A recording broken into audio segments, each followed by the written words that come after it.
Baruch Hashem. Nós estamos ainda dentro da 16ª Parashá, que Ulisses ensinou hoje pela manhã, Bishalar, quando ele enviou, né? Também conhecido esse Shabat como um Shabat Girá, é o sábado da canção, porque faz referência a Êxodo capítulo 15, quando ali Moisés canta, depois de serem livres ali, de atravessarem o Mar Vermelho, Moisés vai cantar ali, é o Shirat Hayam, canção do mar. E assim a Parashá desta manhã foi ensinada. A Parashá traz em sua finalização, ali a gente pode considerar uma fitida porção, no capítulo 17, a água da rocha, né? Os Bnei Israel saem do deserto ali de Sim e acampam e vão até a Refidim. E ali ele vai ter o episódio da água da rocha. Mas antes de nós entrarmos essa questão da água da rocha, interessante que hoje pela manhã, quando o Ulisses estava ensinando, e quando a gente ouve os ensinos, várias palavras vêm em nossa mente, né? A gente já conhece boa parte da Bíblia, nem toda, mas as palavras vão brotando, o Espírito de Adonai, o Ruach HaKodesh, vai botando em nossa mente alguns versículos, e eu lembrei que quando ele estava ensinando, falando dos Bnei Israel, da contenda, da dificuldade em deixar a Torá penetrar nos nossos corações, eu lembrei que ali mesmo, quando Moisés começou todo o processo com o faraó, quando Adonai estabeleceu todo o processo com o faraó, ele fala que ali há mandamentos, tanto para faraó quanto para Israel. Então Israel ali não estava isento de compromisso. Então tanto o mandamento que era para faraó também era exigência para os Bnei Israel, os filhos de Israel. Por isso que lá em Êxodo capítulo 6, ali no verso 3, ele vai falar isso e vai expor essa questão. Então os filhos de Israel, eles não estão ali inocentes na questão de que não sabia de tudo, mas que deveriam ouvir a voz de Adonai e obedecer, né? Yeshua mesmo, lá em João capítulo 8, que ele foi hoje conosco, né? Fala assim, eles não ouvem, não escutam, não deixam a palavra penetrar. Êxodo, Shemot capítulo 6, lá no princípio de toda essa caminhada dos Bnei Israel pelo deserto, no verso 3 diz assim: todavia o Eterno falou a Moisés e a Arão. Ele lhes deu mandamentos para os filhos de Israel e para Faraó, rei do Egito, a fim de tirarem os filhos de Israel da terra do Egito. Então, há mandamentos para Faraó, sim, mas também há mandamentos para os Bnei Israel. Então, quando o Ulisses começou a ensinar, eu lembrei, ele leu uma passagem lá em Êxodo capítulo 13, nós vamos ler também, e que me fez lembrar e meditar da seguinte forma: os Bnei Israel, os filhos de Israel ali no deserto, eles estavam rodeados pela justiça de Adonai. O tempo todo, eles saem ali para o deserto, mas eles saem junto com a justiça de Adonai. Por quê? Mandamentos havia para Faraó, mas os mesmos mandamentos agora vão acompanhar os filhos de Israel ali no deserto. Se nós formos lá em Êxodo capítulo 13, porque a justiça de Adonai, quando ela é estabelecida, ela vai estabelecer a justiça em equilíbrio. Então vai ser justiça para mim e para o outro. Nunca vai julgar um e a balança vai pender de um lado e não pender do outro. A justiça de Adonai, ela é reta, então ele vai trabalhar com os dois lados. Desta forma aqui em Êxodo capítulo 13, olha o verso 21, no finalzinho, Ulisses leu esse versículo hoje pela manhã, e eu estou aqui, ele foi falando e a gente vai anotando o que vem à mente. Aqui você vai entender que os Bnei Israel estão rodeados da justiça de Adonai. Diz assim o versículo 21 do capítulo 13. O Eterno ia adiante deles de dia numa coluna de nuvem, para os guiar pelo caminho, e de noite numa coluna de fogo, para os alumiar, a fim de que caminhassem de dia e de noite. Nunca, olha a intenção, olha que interessante, nunca se apartou do povo a coluna de dia e nem a coluna de fogo à noite. Sabe quando essa coluna vai deixar de existir? Lá em Josué, capítulo 5, ali no verso 12, ele fala que ali vai cessar a proteção da nuvem de dia, da nuvem de dia e a coluna de fogo à noite. Esses dois símbolos aí é a presença da justiça de Adonai acompanhando todo o povo durante a caminhada dos 40 anos ali que ele citou pelo deserto. Por que vai cessar ali? Porque todo aquele povo que viveu ali no Egito e aqueles que nasceram e foram contaminados, tem uma parcela que não, mas tem uma parcela que foi contaminada e que não adentrou a terra de Canaã, todos eles vão morrer ali. No final da caminhada, antes de atravessar o Jordão. Então, quando Josué está do outro lado do Jordão, vai cessar, porque a justiça foi estabelecida como um estabelecimento de limpeza, tanto física quanto espiritual, dos filhos de Israel, das impurezas que eles caminhavam pelo deserto, lá durante o período que eles estiveram no Egito. Então, a justiça de Adonai vai acompanhando toda essa trajetória dos Bnei Israel, e quando eles saem do Egito, atravessam o Jordão, essa manifestação de justiça, ela cessa. Essa é manifestação, mas a justiça vão acompanhar agora através da Torá, que está no seio dos Bnei Israel, dos filhos de Israel. Por que eu estou falando isso? Porque lá no Mafiti, quando ele fala da água da rocha, né, o rochedo ali em Refidim, cria-se ali uma contenda com Moisés. O povo cria uma contenda por causa da ausência de água. E água, para nós que estamos estudando e meditando sobre a imersão, ela passa a ser um objeto principal de purificação, até mesmo em ritual, para os Bnei Israel. Não estou falando que não existe outro, existe o fogo, existe o sangue, mas nós estamos falando de uma imersão em água. Entendeu? Por isso que eu vou focar nessa questão da justiça. Porque a palavra, se você vê a terminologia da palavra céus, ela é uma fusão do termo água e fogo. Então você vê que ali então Adonai já estabelece a justiça acompanhando toda aquela geração. Lá em Êxodo capítulo 15, não é isso? 17, é a final da porção. Só estou dando a introdução, que a gente vai sempre tentar fazer isso. Pegar a porção e introduzir ela nos estudos da imersão. Diz assim no capítulo 17, olha o verso 1. Diz assim: toda a congregação dos Bnei Israel partiu do deserto de Sim, indo de lugar a lugar, segundo o mandamento do Eterno, acamparam-se em Refidim, mas não havia ali água para o povo beber. Refidim significa lugar de descanso. É um planalto, feito todo de calcário, é bem desértico a região. E os árabes, eles denominam aquela região como mar sem água. Para você e eu termos ideia como é a situação ali dos filhos de Israel quando eles chegam em Refidim. Não havia água para beber, para dar ao povo, e vai haver uma murmuração. Olha o capítulo 2. Então contendeu o povo com Moisés e disse: dá-nos água para beber.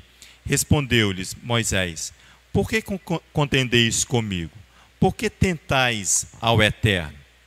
Tendo aí o povo sede de água, murmurou contra Moisés e disse: por que nos fizeste subir do Egito para nos matares de sede, a nós, a nossos filhos e a nosso gado? Clamou Moisés ao Eterno: que farei a este povo? Daqui a pouco me apredejarão. Então disse o Eterno a Moisés: passa diante do povo, toma contigo alguns dos anciãos de Israel, e leva contigo a tua vara com que feriste o rio, e vai. Eu estarei ali diante de ti sobre a rocha em Horebe. Ferirás a rocha, e dela sairá água, e o povo beberá. Moisés assim o fez na presença dos anciãos de Israel, e chamou o nome daquele lugar Massá e Meribá, por causa da contenda dos filhos de Israel, e porque tentaram ao Eterno, dizendo: Está o Eterno no meio de nós? Olha só, que a ausência de água pode fazer. Ela vai levantar dúvida sobre as ordens que saíram da boca de Adonai. Começa a contenda contra Moisés, questionando: foi ordem ou não de Adonai nos tirar do Egito, nos matarmos neste deserto? A contenda expõe a dúvida aqui no verso 7. A dúvida é se Adonai existe ou não. Olha só, nós estamos diante de um povo que viu todas as maravilhas ali no Egito, e eles fazem o seguinte questionamento: Adonai existe ou não? Ou em outra versão, outro verso diz assim: Moisés faz assim aos olhos dos anciãos de Israel. Ele clama o lugar, Massá e Meribá, provocação, e querela é o nome do lugar, por causa da querela dos Beni Israel, e a sua provocação com Adonai, dizendo: Adonai existe em nosso seio ou não? A dúvida é porque eles estão sem água potável, sem água para saciar a sua sede. A partir dessa questão, nós vamos observar que anteriormente, quando eles chegaram ali no capítulo 15, é no 15? Não, é no 13, né? Que não tem água para beber. Volta lá. Hã? É no 13. Quando eles vão atravessar. Lembrei disso agora. Tem ali, não tem é o cântico, nós estamos no cântico. Eles vão chegar ali. Onde que está, gente, essa passagem? Não, é no 15, perdão. É antes do 17, é no 15, perdão. É aqui, ó, ele também torna-se as águas amargas, tornam-se doce, mar, ali no capítulo 15, verso 23. É isso mesmo que eu lembrei agora. Aqui também houve essa questão, porque ali faltou a ausência de água. Adonai vai lançar sobre as águas uma árvore. Olha aqui, ó, verso 25. Então Moisés clamou ao Eterno, e o Eterno lhe mostrou uma árvore. Lançou Moisés nas águas, e as águas se tornaram doces. Ali Elohim deu o estatuto e uma ordenança, e aí os provou. Para a exegese hebraica, essa questão de ter uma água no meio deles é muito sério para eles, por causa dessas contendas iniciais aqui. Então eles têm uma questão com as águas de muito respeito e atenção quanto a isso. Por isso que quando nós estamos falando de imersão, de tevilar, imersão em um objeto ou um corpo em um ambiente líquido, foi assim que nós estudamos semana passada. Estabeleceu-se depois de um certo tempo, depois da destruição do templo, você vai ver ali que eles vão construir as mikvah. A mikvah é um reservatório de água que toda a comunidade judaica tem. Eles chamam de acumulação de água. Essa acumulação, eles vão ter a atenção por causa dessas duas questões aqui de ausência de água.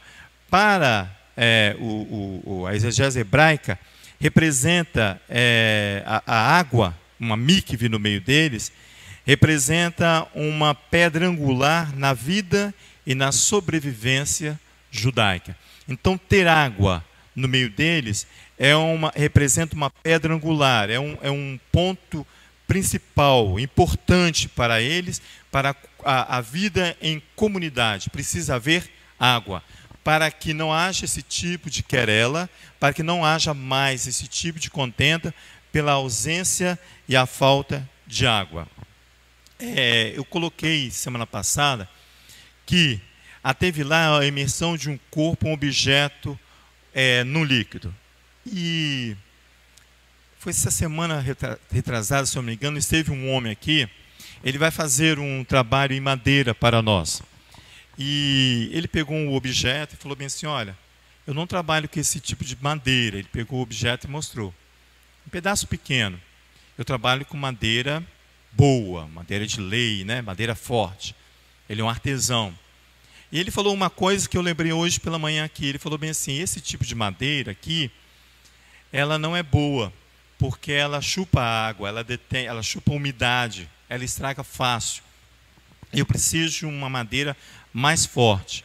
Por que eu lembrei? Porque teve lá, é aquilo que fala que tudo aquilo que é mergulhado toma a qualidade daquilo que onde se mergulhou. Então, quando você, por exemplo, o Leonardo aqui pode me ajudar, quando a criança ou nós estamos com febre e nós mergulhamos o nosso corpo em uma temperatura inferior ao à febre, isso vai ajudar o equilíbrio do corpo ali, da temperatura corporal. Da mesma forma, a Tevilã, ela tem a intenção de, quando eu mergulhar algo em água, e essa água, nosso corpo vai absorver a qualidade daquela água. Por isso que você vai ver os exegetas tratando com muito cuidado, tem que ser água da chuva, mas esse é ritual de tradição.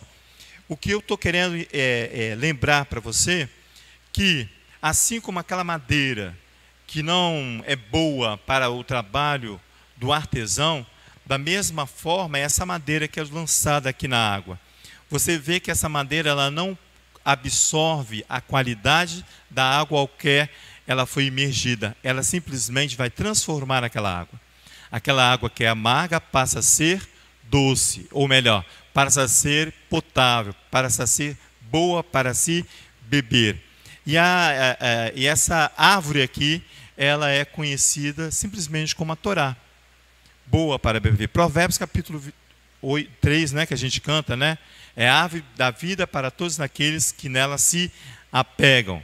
Esta é o objetivo de você imergir em água. A imersão não pode ser um momento único. Eu vou imergir hoje, não preciso mais, conforme a irmã perguntou. Quem pode? Quem é que vai? Tem uma lista? Não.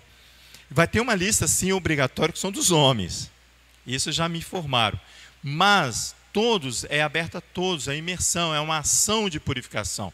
Mas eu não posso ir para um ambiente dele achando com o oba-oba que o meu comportamento tem que permanecer. Não, eu tenho que lembrar que aquela água ao qual eu vou ser imergido, ela representa a Torá para mim, a água da vida. E o meu ser precisa estabelecer e adquirir o mesmo qualidade desta água.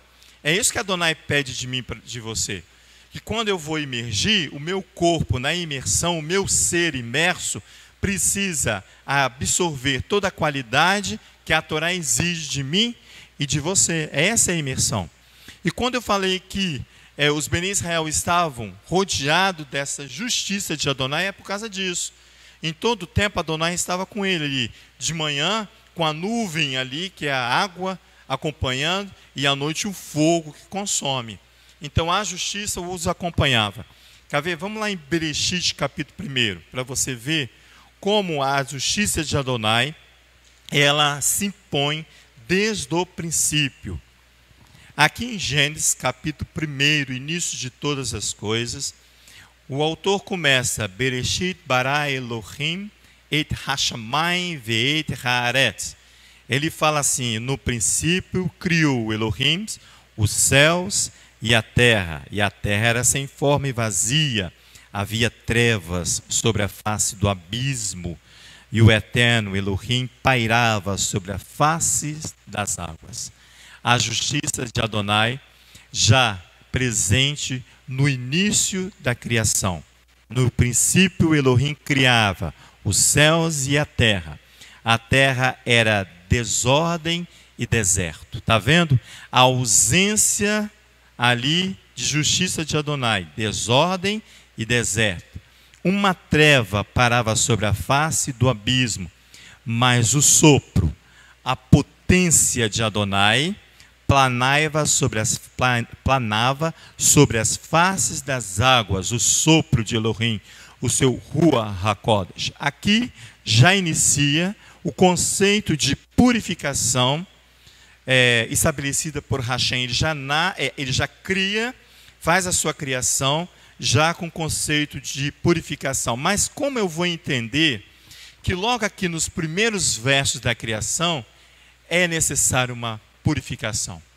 Como é que eu vou entender se todas as coisas ainda não foram criadas, há uma exigência de purificação? Porque eu preciso entender, e você também, que a purificação não é exigida porque eu somente estou impuro, Léo. Não é porque eu estou impuro que eu preciso ser purificado. Não. A exigência da purificação vem desde quando a presença de Adonai está ali. Ele, por si só, exige de mim e de você santidade. Levítico fala isso. Sede santo porque eu sou santo. Sede consagrado porque eu sou consagrado. A exigência da imersão é um ritual bíblico judaico. Mas a necessidade de estarmos puros, santificados, é a exigência pela presença de Adonai. Aí você começa a entender aquele questionamento da ausência de água. Adonai está em nosso meio ou não está? Explica, não justifica, né? Assim, explica, mas não justifica pelo caminhar que eles tiveram até aquele momento. Então você vai ver que desde o princípio,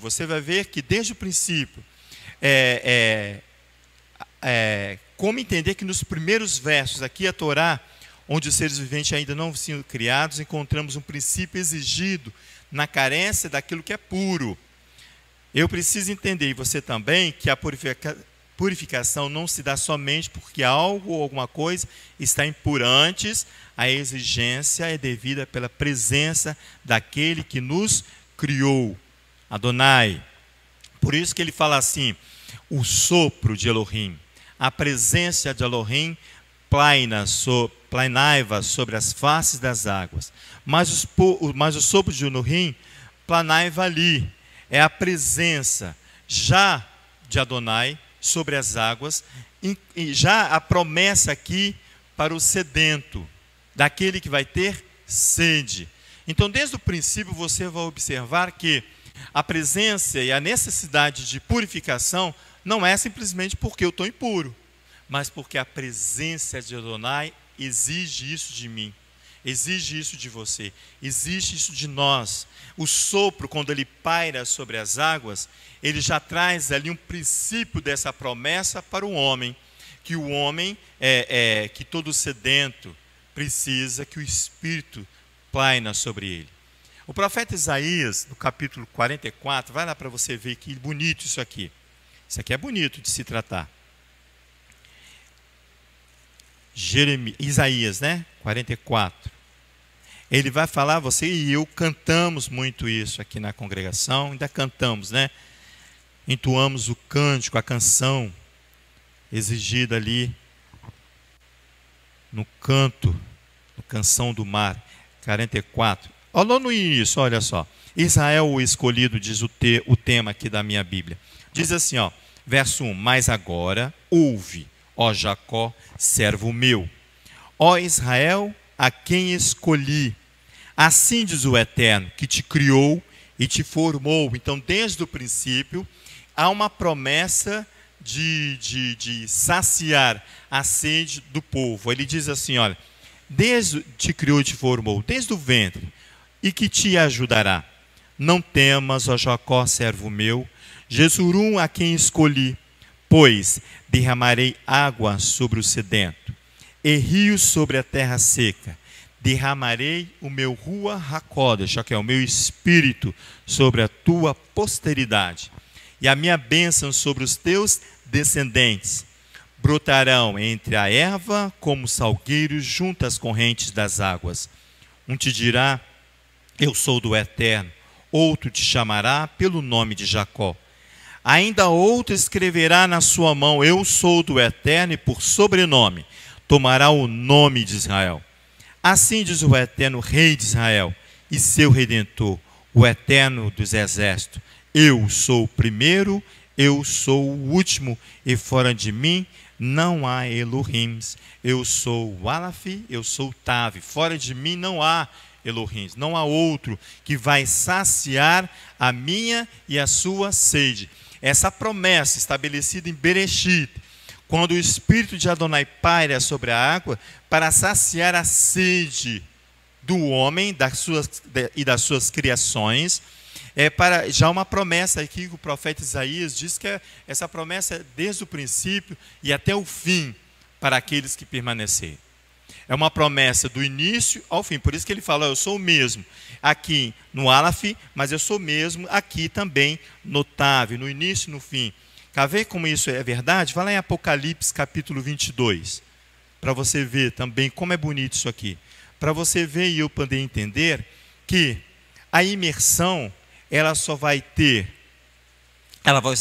ser verdadeira se nós deixarmos a verdadeira água penetrar em nós. Você leu, e eu também li, que a água vai inundar os abismos da terra aqui na criação. Eles vão ser cobertos. Por que eu lembrei disso? Porque quando eles leram aqui Apocalipse capítulo 9 pela manhã, eu lembrei que do abismo vai surgir aquele que vai destruir todo aquele que não permanecer diante de Hashem. O anjo destruidor, né, que fala o Apocalipse capítulo 9.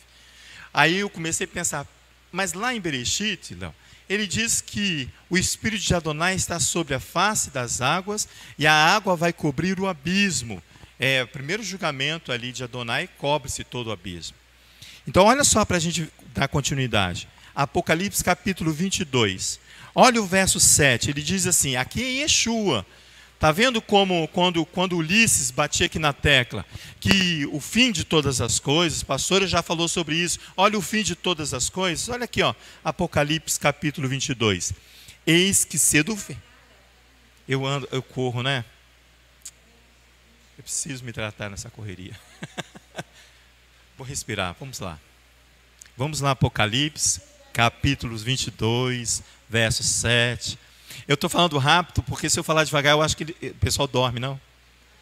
Eu vejo o pessoal meio assim ali. Aí eu aumento o ritmo para ver. Estou falando de você não, amigo. Pode dormir, não é com você que estou falando, não. É outro. Mas olha só, aqui Apocalipse capítulo 22, ele vai trazer para nós nessa tarde da Minhá, exatamente aquilo que os ensinadores aqui do púlpito estão falando. Que é, olha, o tempo está curto, está acabando. E Yeshua vem e só vai receber desta água que vai penetrar no meu ser aquele que permaneceu aqui, ó. Yeshua falando verso 7, eis que cedo venho. Em marcha aquele que guarda as palavras da profecia deste livro. É a mesma palavra que Ulisses hoje em João capítulo 8, verso 37 falou. A minha palavra não penetra neles porque eles não creem em mim. É a mesma coisa, e Yeshua vem exigir no final de todas as coisas. Eu, João, sou quem ouviu e viu estas coisas. E havendo-as ouvido e visto, prostei-me aos pés do anjo que me mostrava estas coisas para adorá-lo. Então ele me disse, olha, não faças isso. Sou conservo teu e de teus irmãos. Os profetas são conhecidos como o homem do sopro. São os inspirados de Adonai. Eles vão falar de acordo com o sopro de Adonai. São chamados inspirados. Os inspirados, os que guardam as palavras deste livro, adora a Elohim. Aqueles que permanecem e creem que essa palavra é verdadeira, permanece e adora a Elohim. Disse-me mais ainda, versos 10. Não celes essas palavras da profecia deste livro, porque próximo está o tempo. Quem é injusto, faça injustiça ainda. Quem é sujo, suje-se ainda. Quem é justo, faça justiça ainda. E quem é santo, santifique-se ainda. Isso aqui é uma palavra de urgência. Por isso que eu não posso restringir a minha purificação e a minha santificação no ato somente da imersão. Não. Enquanto eu souber que a presença de Adonai é constante, ou no ambiente que eu estou, vai exigir de mim isso aqui, santidade. Quando ele fala assim, quem é injusto, faça injustiça ainda, e quem é sujo, suje-se ainda, ele está falando assim, olha, eu vou entregá-los às suas próprias concupiscências, não vai ter tempo de arrependimento. Então pode continuar na sujeira ao qual você passou a vida toda se sujando, é isso que ele está falando aqui. Mas aquele que é justo, mantém-se praticando justiça. O puro, santifique-se ainda mais. Olha o verso 12. Eis que cedo venho, Yeshua falando. A minha recompensa está comigo, está nas mãos dele, para dar a cada um segundo a sua obra. E olha novamente aqui, Eu sou o Aleph e eu sou o Tav, o primeiro e o último, o princípio e o fim. Em marcha, aqueles que lavam as suas vestes, aqui está entre parênteses, no sangue do Cordeiro, Baruch Hashem, é no líquido que você vai imergir o corpo, é num líquido, para que tenham direito à árvore da vida. O líquido é a água. Nós estamos falando de água aqui, mas ele coloca em frente o sangue do Cordeiro. Também é uma forma de purificação, mas nós estamos falando da água. Não, você não imerge no sangue, ele é aspergido sobre você. Você imerge nas águas. Olha só, ele fala assim, para que tenham direito à árvore da vida. Aí você lembra, medita e fala bem assim, aquela árvore lá em Êxodo capítulo 15, que foi lançado lá, e que ela não absorve a água. Eu estava falando com eles, que eu lembrei, pastor, daquela peçazinha que o rapaz falou assim, eu não trabalho com essa peça, porque ela absorve água, umidade, lembra? Porque é uma madeira sem qualidade. Isso, porque quando você imerge um corpo no líquido, o corpo tem que absorver a qualidade da água. Lá em Êxodo capítulo 15 não é assim. A água é que vai modificar, a árvore é que, a madeira é que vai modificar a água. É isso aqui. Vai tornar doce. É isso aqui, ó. Você vai ter direito a esta água, a árvore da vida, que possam entrar na cidade pelas portas. Ficarão de fora quem? Os cães, que são os mestres, né? Os feiticeiros, os adúlteros, os homicidas, os idólatras e todo aquele que ama e pratica a mentira. Yeshua diz assim no verso 16: Eu, Yeshua, enviei o meu anjo para vos testificar estas coisas às comunidades. O anjo do abismo, será? Eu sou a raiz e a geração de Davi, a resplandecente estrela da manhã. O Espírito e a noiva dizem, vem. Quem ouve, diga, vem. Quem tem sede, venha. E quem quiser, tome de graça a água da vida. É bonito demais isso. De graça. O custo que você tem é deixar que essa água penetre em você e em mim também. Não é só uma imersão. A imersão é um ato de fé que você faz. Mas não adianta nada. Se você for ali naquela lagoa poluída e sair de lá contaminado, cheio de bactéria. A água penetrou em você e vai fazer um estrago. Mas você precisa, e eu também, adentrarmos nessa água chamada de água purificadora. Penetrar em meu ser e no ser, para que faça diferença na minha vida. Por isso que de manhã eu lembrei, quando o Ulisses estava falando, vai lá você ver em Jeremias capítulo 2. Olha que bonito isso aqui. Eu não insisti para não atrapalhar o raciocínio, e eu tive que modificar aqui algumas coisas que eu estava pretendendo falar por causa do Ulisses. Aqui, por causa do ensino que ele trouxe. Olha aqui, ó, o capítulo 2. Olha só que interessante. Ele faz um questionamento a Adonai, ao profeta, o inspirado de Adonai, o homem do sopro. Ele vai fazer um questionamento aqui no capítulo 2, verso 11. Ele diz assim, houve alguma nação que trocasse os seus deuses, posto que não serem deuses? Ele está questionando se as nações trocaram os seus deuses, que as nações não trocam os deuses, elas permanecem com eles. Todavia, ele diz, o meu povo trocou a sua glória pelo que é de nenhum proveito. Espantai-vos disso, ó céus, e horrorizai-vos, ficai verdadeiramente estupefados, diz o Eterno. O meu povo fez duas maldades. A mim me deixaram o manancial de águas viva. É isso aí, ó. Vamos trazer para a nossa realidade, né, Ulisses sempre fala. Vamos trazer para os nossos dias. Eu e você, quando não deixamos, quando não ouvimos ou recusamos ouvir a voz do nosso Adon, do nosso mestre, do nosso rabino Yeshua, e vamos buscar outros rabinos. Aqui, ó, ele fala assim, o meu povo fez duas maldades, só duas. A mim me deixaram o manancial de águas vivas e cavaram cisternas rotas que não retêm água. que são aquelas cisternas igual aquela madeira porosa, não servem para nada. Acaso é Israel um servo ou um escravo nascido em casa? Nascido em casa, acostumado, nascido em casa, Ulisses, vivenciando a escravidão aqui. Porque, pois, veio a ser presa? Por que preferiu adquirir um sentimento de escravidão ou um sentimento de liberdade? É assim ele diz o profeta, tem mais coisas. Aí no verso 21 ele diz assim, olha, foi o verso que eu citei. Eu mesmo te plantei com uma vide excelente, ele está falando com Israel. Te fiz passar pelo mar em seco. Te dei, transformei a água de mar em água saudável. Quando vocês reclamaram que não tinham água para beber, Moisés tocou ali na rocha e saiu água para vocês. É essa que Adonai está falando. Eu te plantei numa vide excelente, numa boa terra, uma semente inteiramente fiel, diz Adonai. Como, pois, te tornaste para mim uma planta corrupta, como de uma vide brava? Ainda que te laves como salitre, ainda que você mergulhe 3, 4, 5 vezes ali na água da imersão, ainda que você se lave com salitre e amontoe sabão, a tua iniquidade está diante de mim, diz o Eterno.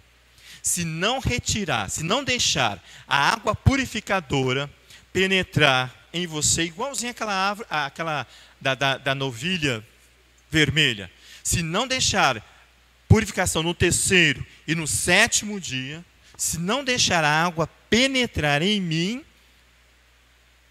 ele diz assim, ó, a tua iniquidade está diante de mim, diz o Eterno. Como pode dizer, eu estou contaminada? Nem andei após Baal?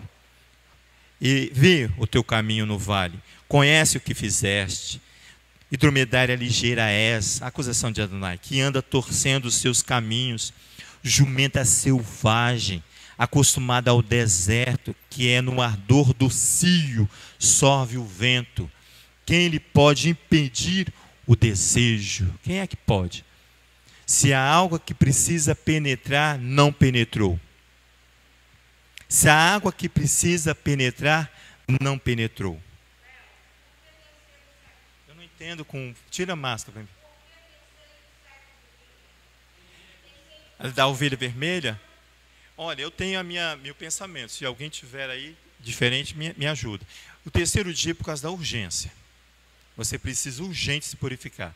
O 7º dia é o número da perfeição. Você completou a sua ação de purificação ali, no caso da novilha vermelha. Tá bom? A novilha vermelha trata do caso de infidelidade também, né? Aqui, ó. Aqui, ó. Aqui, pastor. Ele vai falar no microfone. Isso. Para o Hashem. Quando você falou que lá no princípio, Adonai inicia todas as coisas com a água para anunciar que onde ele está presente a santidade, a pureza, né? Por isso ele toca, né? Que no ato da criação ele usa as águas como símbolo da pureza de Adonai, dando vida a algo que não tinha vida, né? Então você falou isso. A gente precisa lembrar que a Tevilá, que é o tema que você está ensinando, da imersão, ela nasce junto com o pecado do homem. Porque o fato de Adonai anunciar a sua pureza, ele não havia ainda necessidade de purificar nada, porque não havia pecado. Só que quando o homem é formado, lá no final da Parashá Bereshit, vai dizer assim, ó, no capítulo 6, viu o Eterno que a maldade do homem se multiplicara sobre a terra, e que toda a imaginação dos pensamentos de seu coração era má continuamente. Então arrependeu-se o Eterno de haver feito o homem sobre a terra, e isso lhe pesou o coração. E aí ele promete que traria as águas para julgar o homem. Ali já é uma ação de Adonai, onde o homem não tinha por voluntariedade no coração o desejo de se purificar. Então Adonai vem com a água e purifica a terra. Ele poupa Noé, seus descendentes e um casal de cada animal, para que dali vida novamente purificada, ela desse início. Essa é a ação que Adonai estabelece para que o homem comece a purificação da sua vida. Porque depois de as águas abaixarem, ele vai dizer assim, ó, no capítulo 8 já. Então edificou Noé um altar ao Eterno, e tomando todos os animais limpos e todas as aves limpas, ofereceu o holocausto. Ele já sabia e tinha compreendido que dependeria de uma limpeza para se aproximar de Adonai. Então ele pega o animal limpo, a ave limpa, e ela se torna o sacrifício para Adonai, símbolo do homem que deseja se limpar. Aí já não é mais Adonai forçando uma limpeza, não. É o homem voluntariamente desejando se purificar para aproximar. Aí o texto diz assim, ó, no verso 21, o Eterno sentiu então o cheiro suave e disse no coração: não tornarei mais a amaldiçoar a terra por causa do homem, porque a imaginação do coração do homem é má desde a sua meninice, e jamais tornarei a ferir todos os seres viventes como fiz. Porque ele viu que a partir de agora caberia ao homem buscar a purificação. E ali não mais as águas viriam da parte de Adonai, mas o homem buscaria a água para que ele, se purificando, o cheiro dessa purificação fosse agradável. Daí vem o ritual levítico, dado aos sacerdotes do capítulo 1 ao capítulo 7 do Levítico, que todo animal sacrificado no fogo e no sangue, antes ele era lavado com água. Ali o ritual levítico é um eco da voz divina dizendo: agora é parte de vocês o desejo de se limpar. Aí vem João Batista, lá na era messiânica, dizendo: descei as águas, purificai a vossa má consciência. Aquela que Noé recebeu de Adonai, que o homem estava cheio desta má consciência. É o interior do homem, essa água da vida aí que você falou, que precisa ser absorvido para haver uma limpeza muito mais do que física, muito mais do que higiênica, mas uma consciência de purificação. Ela era voluntária. Nem todos vão querer descer as águas voluntariamente, porque o padrão de purificação de Adonai é íntimo. Isso, agora é consciência sua. É íntimo, mas ele vai penetrar o interior. Isso. Aí é a água que vai lá no abismo, lá na profundeza, e aí, no seu abismo. Depois dessa água, você tem o direito a requerer o fogo e o sangue para a purificação. Mas primeiro é a água. Esse início e final aí de procedimento que você citou com Adonai, ele é belíssimo. É o mesmo princípio estabelecido ali com os Beni Israel. Quando ele recebe a justiça de Adonai, através de uma coluna de fogo, ele recebe a justiça de Adonai, através da coluna de água ali, das nuvens, é exatamente isso ali. Vai cessar quando eles saírem ali do deserto, entrarem na terra de Canaã, cessa todas as coisas. Porque toda aquela geração já passou, já morreu. Agora vai exigir. Tanto é que logo quando termina, quando cessa, o que Josué vai pedir para o povo? Que ele faça a circuncisão. Vamos circuncisar todo mundo. Vamos começar uma nova etapa agora. Porque aquela geração acabou. A coluna de fogo, a coluna de nuvem cessou ali. Porque estava uma ação de justiça para os Beni Israel. Porque havia mandamento para Faraó, mas também havia mandamento para os nossos pais, caminhando ali pelo deserto. Então traz esse princípio. Por que eu trouxe esse princípio? Porque os céus, que ali em Gênesis capítulo 1, o nome em hebraico de céus é Shamayim. Um nome que está em plural, Shamayim. O termo hebraico carrega em si dois agentes de purificação. Como nós falamos, Esh, que é o fogo, e Maim, que é a água. Então essa manifestação que Leonardo acabou de completar ali, ele traz, Adonai traz isso desde o princípio, né? Os exegetas tem versões que falam que é o teto que está no meio das águas, né? Ele vai fazer separação. Semana que vem eu vou trazer a separação que ele vai fazendo entre águas e águas, né? Por que é bom a gente ver isso? Porque você, apesar de que Adonai falar que não mais trataria a justiça dele com violência das águas, como foi ali, ele fala ali com Noé, mas há uma suspensão das águas. Elas estão suspensas.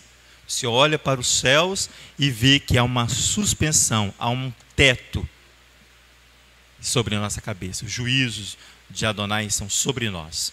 O teto recebe, eu coloquei aqui, Aqui, o verso 6 Não precisa ir lá não do primeiro capítulo de Bereshit. Ele fala assim, Elohim diz, um teto será no meio das águas, para separar entre águas e entre águas.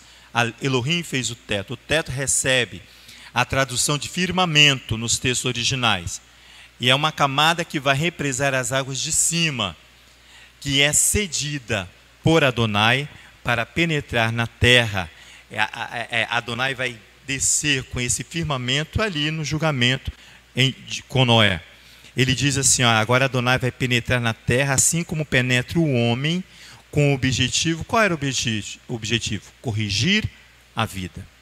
Então, quando você e eu vamos deixar Adonai penetrar com a água no meu interior, é para que ele venha corrigir a minha vida.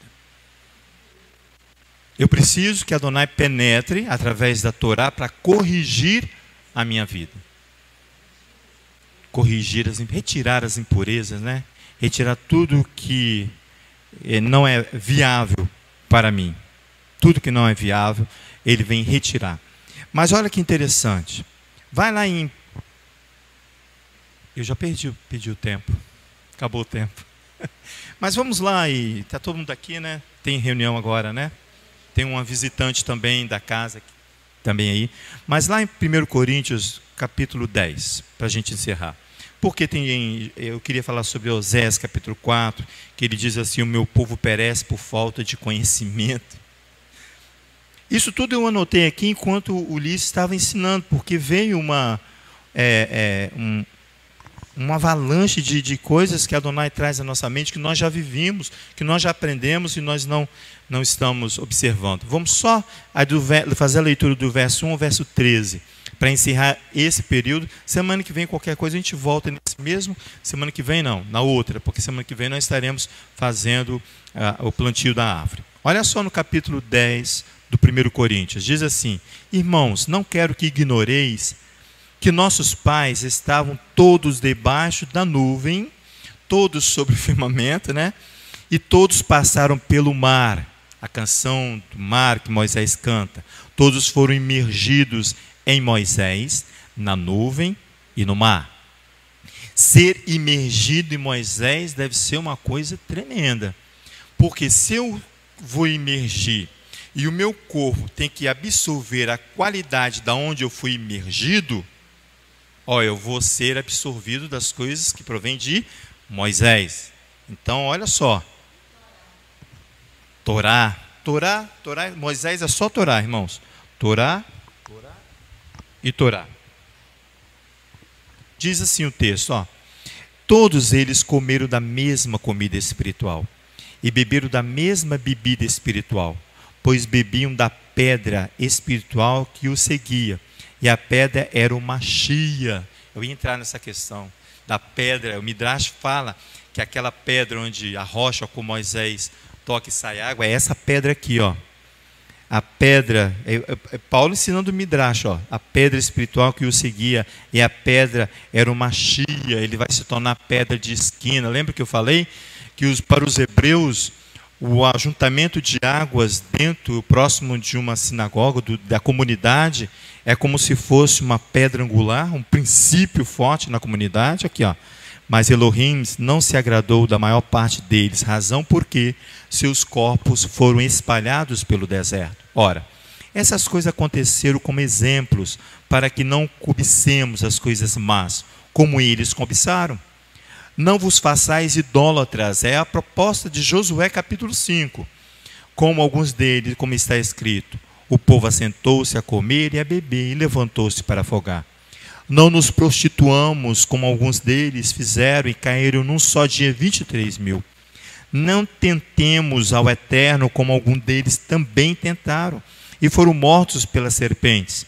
E não murmureis, como também alguns deles murmuraram e pereceram pelo anjo destruidor.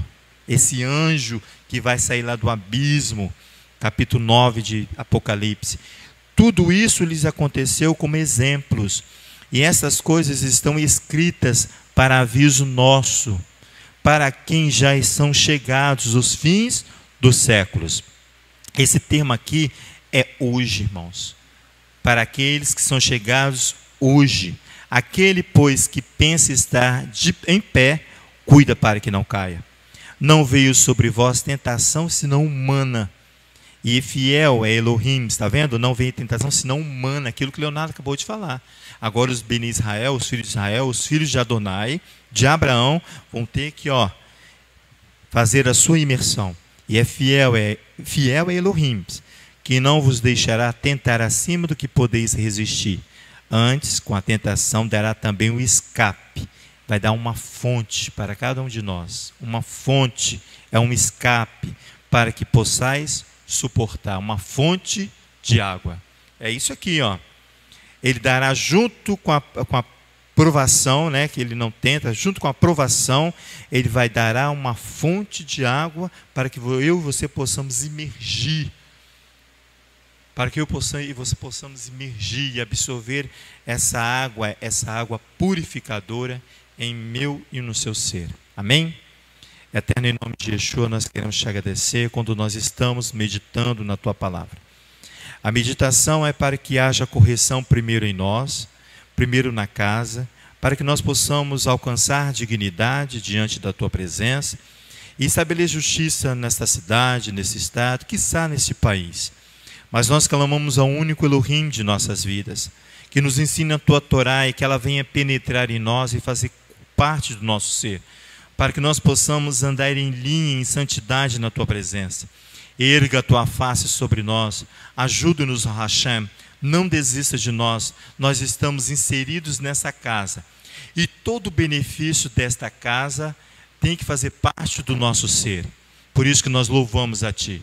Manifesta a tua graça e tua misericórdia a cada um de nós, para que no final nós possamos fazer como Moisés, cantar, ó Pai, a tua presença, com louvores e com saltérios na tua presença, em nome de Yeshua, o Messias. Amém.